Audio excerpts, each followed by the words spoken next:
വനം വകുപ്പിൽ വിവിധ തസ്തികകളിൽ വർഷങ്ങളായി ജോലി നോക്കി വരുന്ന ദിവസവേതനക്കാരായ തൊഴിലാളികളെ സ്ഥിരപ്പെടുത്തണമെന്നാവശ്യപ്പെട്ട് Kerala state forest watchers and employees union CITU-വിന്റെ നേതൃത്വത്തിൽ വാഴച്ചാൽ DFO ഓഫീസിന് മുന്നിൽ പ്രതിഷേധ ധർണ നടത്തി.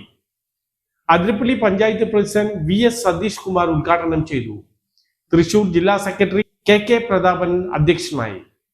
ഫോറസ്റ്റ് ജീവനക്കാരായിട്ടുള്ള ബീറ്റ് ഫോറസ്റ്റ് മുതൽ DFO വരെയുള്ള സ്ഥിരം ആളുകളെക്കാൾ കൂടുതൽ കാടിനെ അറിയുന്ന ആളുകൾ വാച്ചർമാരാണ്. ഇവരോട് പല അഭിപ്രായങ്ങൾ ചോദിച്ചിട്ടാണ് പല പ്രവർത്തികളും ഫോറസ്റ്റ് ഡിപ്പാർട്ട്മെൻറ്റ് നടത്തിക്കൊണ്ടിരിക്കുന്നത്. അത്രമാത്രം കാടിനെ അറിയുന്ന, കാടുമായി ബന്ധപ്പെട്ടുകൊണ്ടുള്ള എല്ലാ പ്രവർത്തികളെയും അറിയുന്ന ആളുകളാണ് ഈ വാച്ചർമാർ എന്ന് പറയുന്നത്. അവരെ സംബന്ധിച്ച് അവരുടെ യൗവനവും ഊർജവും പ്രധാനപ്പെട്ട ജീവിതത്തിൻ്റെ ഒരു ഘട്ടത്തിൽ ഈ വനം സംരക്ഷിക്കുന്നതിന് വേണ്ടി ഒഴിഞ്ഞു വെച്ചിട്ടുള്ള ആളുകളാണ് ഈ പാവപ്പെട്ട വാച്ചർമാരെന്ന് പറയപ്പെടുന്നത്.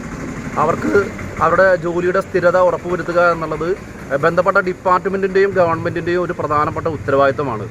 കാട്ടുതീയൊക്കെ വരുന്ന സമയത്ത് ജീവൻ പണയം വെച്ചുകൊണ്ടാണ് കാട്ടുതീ അണക്കുന്നതിന് വേണ്ടിയിട്ടുള്ള പ്രധാനപ്പെട്ട യജ്ഞത്തിനകത്ത് അവർ ഏർപ്പെടുന്നത്. അവർക്ക് വേറെ ഒരു തരത്തിലുള്ള സംരക്ഷണവും ഈ കാര്യത്തിലില്ല. സ്ഥിരം ജീവനക്കാരെ പോലെയുള്ള ഒരു ജീവിത സംരക്ഷണവും വാച്ചർമാരെ സംബന്ധിച്ച് ഇല്ല എന്നുള്ളത് വളരെയധികം ഞെട്ടലുണ്ടാക്കുന്ന കാര്യമാണ്.